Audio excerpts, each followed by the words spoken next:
Well, the TSA has come under fire for invasive pat-downs and revealing full body scanners. A traumatizing ordeal for a 3-year-old girl heading to Disneyland is the latest headline to put the spotlight on the agency. It all started when TSA agents asked to pat down Lucy, who is disabled, and to screen her wheelchair. Schulte wanted to tape it, but an agent didn't like that. I don't allow anyone to touch my little daughter without being able to record it.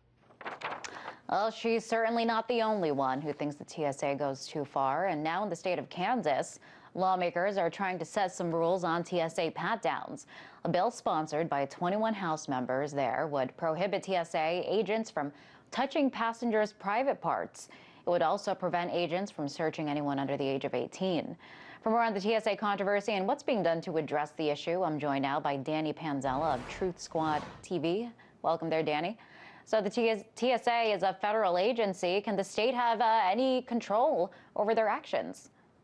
Absolutely. When the federal government is overstepping its bounds and coming in on state property and imposing its will that is in violation of the Constitution, the states have a very clear remedy, which is a nullification. It's the 10th Amendment of the U.S. Constitution. And these TSA pat-downs are certainly a violation of the 4th Amendment.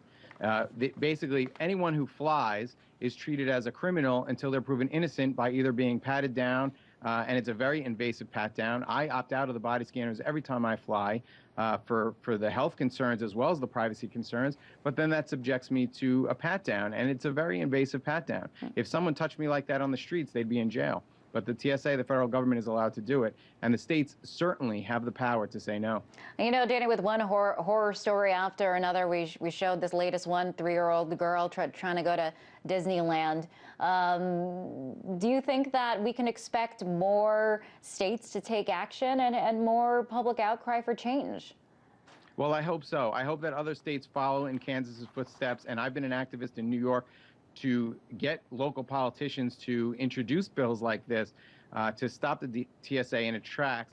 The problem is that the states take a lot of money from the federal government, especially for counterterrorism efforts. And so that causes a stumbling block with these politicians, because if they start to push back on the TSA, the federal government is going to rein in on the money. And a lot of these states are now dependent on the federal government for this money. So it becomes a kind of a strings attached approach where, well, if you don't want the TSA, then you're not going to get all this anti-terrorism security money. Right, and you said that the TSA, you and along with others, find the whole ordeal quite invasive. Are there any existing rules that limit how far the TSA can go in their searches? Well, the TSA's policies themselves are constantly evolving. Every time the public outcries, they stop doing something. So they recently stopped doing where they put their hands inside your waistband. They allegedly were supposed to stop searching kids, which apparently they have not properly disseminated that new policy, because apparently in Kansas, these TSA agents, one, didn't know that they shouldn't be searching kids, and two, they didn't know that they're fully within the law to record TSA pat-downs, the public, that is. So these are, and this is, you can't even claim that these are poorly trained TSA agents, because it seems to me like these policies are put into place on paper, but they're never actually enacted, or at least maybe they're winking and saying, well, as long as you can get away with doing it, do it. And if they, rebel, then you can back off. So I think that it's very important for the public to outcry against the TSA to your federal and local elected officials, because there's something that every one of us can be doing to push back on this. Now, do you think, though, that the majority of Americans, do they approve of the job that the TSA is doing, or has it just become part of the traveling process? Unfortunately, I think that a lot of Americans do just kind of put up with it because they're afraid of terrorism. We've been told that this is what's necessary to keep us safe. A lot of security experts agree, though, that these measures are really just theater. It's to make people feel better that something's being done, but it's not actually security. There are a lot of Israeli security experts that have come across in the last couple of years in response to these TSA procedures since the underwear bombing, when it was implemented.